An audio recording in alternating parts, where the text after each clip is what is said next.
अस्सलाम वालेकुम, कैसे हैं सब दोस्तों आज की इस वीडियो में मैं आपको रोमानिया एम्बेसी का इंटरव्यू पास करने की तैयारी करवाऊंगा, जिसमें मैं आपको बताऊंगा कि किस तरह से आप रोमानिया एम्बेसी या फिर किसी भी एम्बेसी का वीज़ा इंटरव्यू पास कर सकते हैं। क्योंकि दोस्तों बहुत से लोग ऐसे होते हैं जिनका वीज़ा रिजेक्ट हो जाता है। अगर उनकी रिजेक्शन की मेन वजह चेक की जाए तो यही सामने आती है कि इंटरव्यू में नाकामी। और दोस्तों इंटरव्यू में नाकामी उस वक्त होती है जब बंदा इंटरव्यू की तैयारी न करे। आज की इस वीडियो में मैं आपको रोमानिया एम्बेसी में बार बार पूछे जाने वाले सवालों के बारे में बताऊंगा और उनके जवाब दूंगा कि बार बार रोमानिया एम्बेसी में किन किन सवालों के बारे में पूछा जा रहा है। अच्छा दोस्तों, रोमानिया एम्बेसी के अंदर या फिर किसी भी एम्बेसी के अंदर 5 चीज़ें होती हैं जो एम्बेसडर जो होता है वो पूछता ही पूछता है।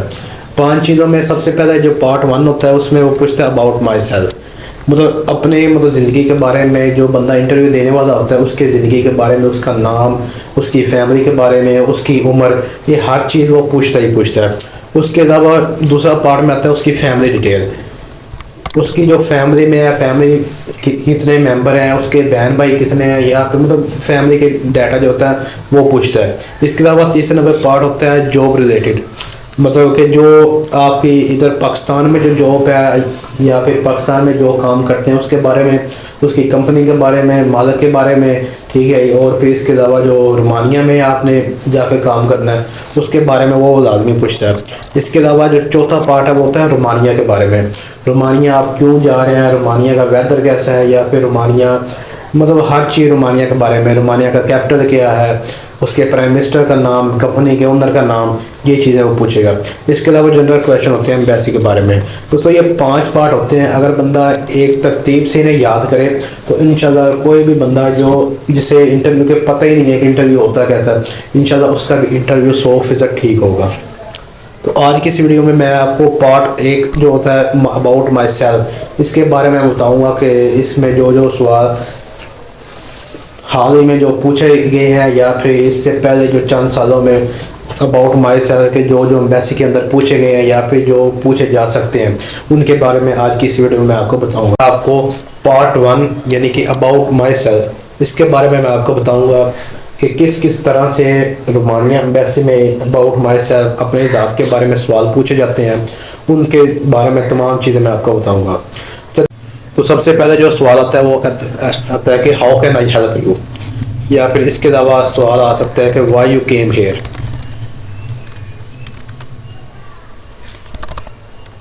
Why you came here.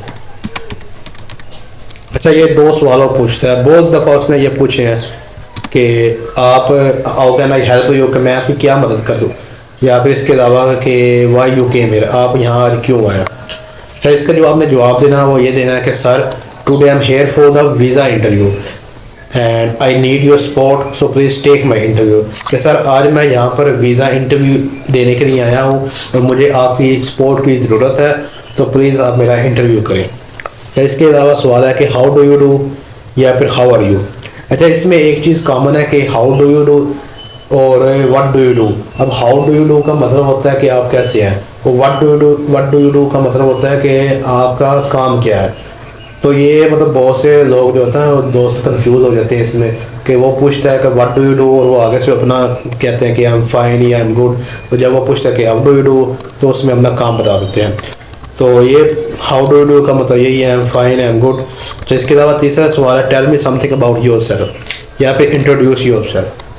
अच्छा, इसमें बहुत से लोग ऐसे होते हैं जो जब वो पूछते हैं कि tell me something about yourself, तो वो आगे से अपना स्टोरी बयान कर देते हैं कि मेरा नाम ये है, मेरे अब्बू का नाम ये है, आगे से मैं शादीशुदा हूँ, मेरी उम्र ये है, मेरे इतने बच्चे हैं, मतलब वो आगे से ना अपनी इतनी लंबी स्टोरी बयान कर देता है। तो उसके लिए जो जब भी जहाँ पर भी आपसे कोई भी पूछे कि tell me something about yourself या फिर इंट्रोड्यूस योर सेल्फ, तो उसके बारे में उसके में आपने सिर्फ 3 से 4 चीज़ें बतानी होती है। अपना नाम, वालिद का नाम इंट्रोड्यूस में नहीं बताना, अपना नाम, अपनी उम्र, आपकी एजुकेशन कितनी है और आप हैं कहाँ से।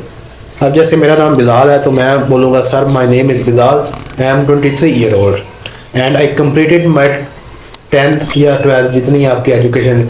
अब इसमें एक और चीज़ है कि जिन दोस्तों ने 10th की है, मैट्रिक की है, वो मैट्रिक नहीं बोलेंगे उधर एम्बेसी के अंदर, क्योंकि उन्हें मैट्रिक का नहीं पता मैट्रिक क्या होता है। उन्होंने बोलना है कि 10th standard, 8 standard, 10 standard, 12 standard. ठीक है, जिस तरह अब मेरी है 12 स्टैंडर्ड है, तो मैं बोलूँगा कि माई 12 I completed my 12 standard education from degree college, और उसके अलावा आई बिलोंग टू लाहौर। मतलब ये हमें सिंपल सा और छोटा सा आपने अपना तारुफ देना है। तो इसके बाद सवाल आता है वेयर आर यू फ्रॉम, या फिर what is the name of your place, where did you belong. वही I am belong to Lahore. इसके अलावा आता है व्हाट इज़ योर एजुकेशन, वही कॉमन सवाल, वो आपसे सिर्फ ये भी पूछ सकता है कि tell me something about yourself, ये पूछ रहे, या फिर इसके अलावा आपसे एक एक चीज़ ज़्यादा करके पूछ रहे। तो वही इसमें आ जाए what is your education, I completed my 12th standard government college. And इसके अलावा ये भी एक सवाल पूछता है बहुत ज़्यादा कि if I visit your city what will I see in your city, कि अगर मैं आपके शहर में आऊँ तो वहाँ पर मुझे क्या देखने को मिलेगा। तो इसका जो जो आपके शहर का जहाँ जहाँ से आप हैं, जो जो चीज़ें फेमस हैं, ठीक है, ये नीचे भी एक सवाल है कि what is the famous thing place food of your city. तो आपने अपने शहर के बारे में बताना है।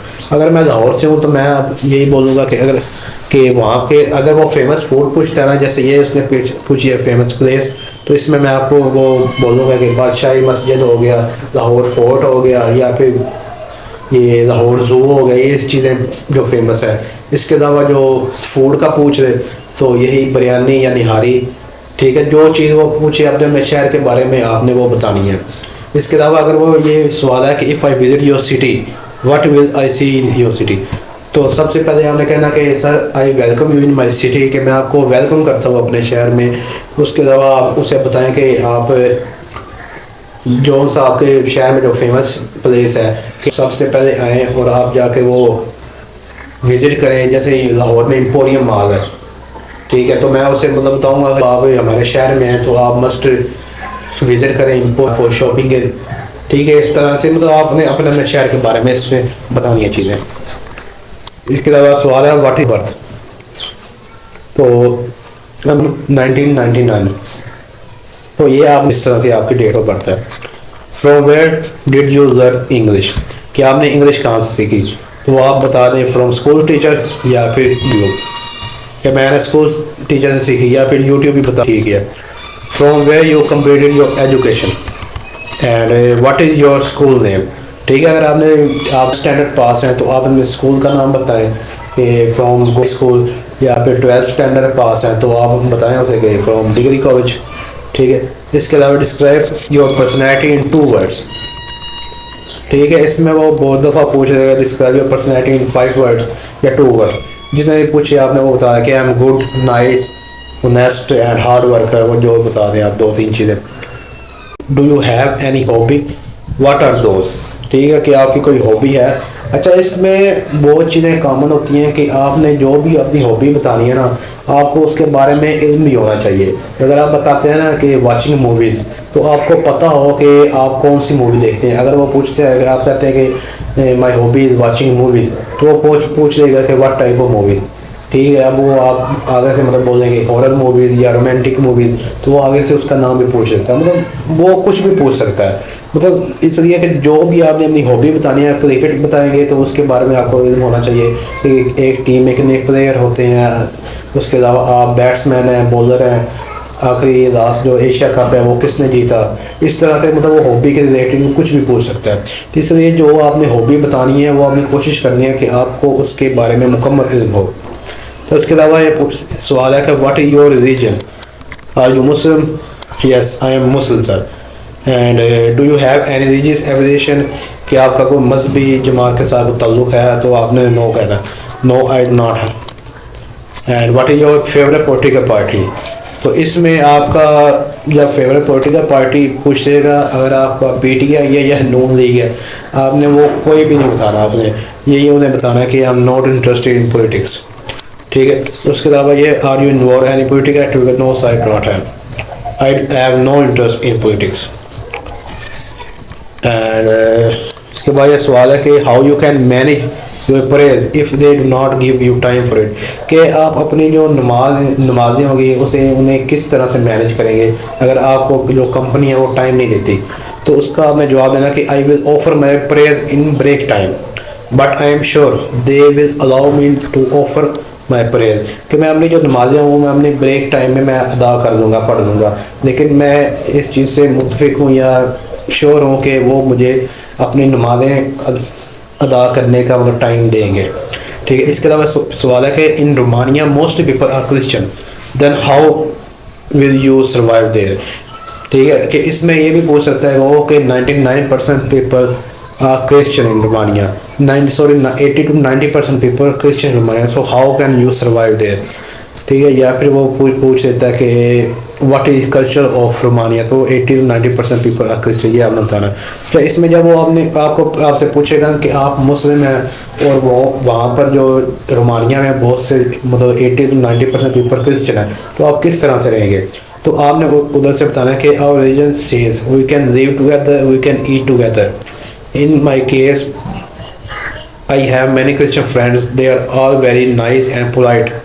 In Romania, I think I will live there very happy and survive very easy। कि हमारा जो मज़हब है वो यही कहता है कि हम एक मिलकर साथ रह सकते हैं, खा सकते हैं, और इसके अलावा मेरे बहुत से क्रिश्चियन फ्रेंड्स हैं। तो बाकी इसका आप ये भी कह सकते हैं कि I completed my 10th standard from Christian school, या फिर I live in Christian colony, I live in near Christian colony, मतलब मैं क्रिश्चियन कॉलोनी के पास रहता हूँ या क्रिश्चियन कॉलोनी के अंदर रहता हूँ। इसके अलावा मैंने अपनी मैट्रिक जो अपनी 10th स्टैंडर्ड है वो क्रिश्चियन स्कूल से हासिल की है। तो वहाँ के जो लोग हैं क्रिश्चियन लोग, वो बहुत ज़्यादा पोलाइट एंड काइंड पर्सन थे। तो इस वजह से बाकी हमारा मज़हब भी यही कहता है कि हम एक दूसरे के साथ मिलजुल कर रह सकते हैं। तो हमने यही अपनी से कोई कहानी बना कर उन्हें बता देनी है कि ये हम ना ईजीली हम मतलब सर्वाइव कर देंगे। उसके अलावा कि है बाकी इसमें अगर आपने अपने फ्रेंड बताने ना कि I have many Christian friend in Pakistan, तो उसमें आपको 3 से 4 नाम आपको पता होने चाहिए कि वो पूछ सकता है कि tell me 5 name of your Christian friends. ठीक है, जब आपने बताना है कि हमारे क्रिश्चियन फ्रेंड पाकिस्तान में, तो वो आगे से उनका नाम पूछ सकता है या उनका काम पूछ सकता है। तो आपको इस बारे में इल्म होना चाहिए या उनके नाम आपने याद करके जाने हैं। उसके अलावा सवाल है कि have you went abroad before, कि आप पहले कहीं बाहर के मुल्क गए हैं, अगर गए हैं तो आपने यस बोलना है, यस। और इसके बाद वो पूछ लेगा कि कौन से मुल्क गए हैं, क्यों गए हैं, वापस क्यों आए, वो आपने आगे से बताना है। ठीक है, अगर नहीं है तो simple say no sir. And do you have any property in your name, no sir not.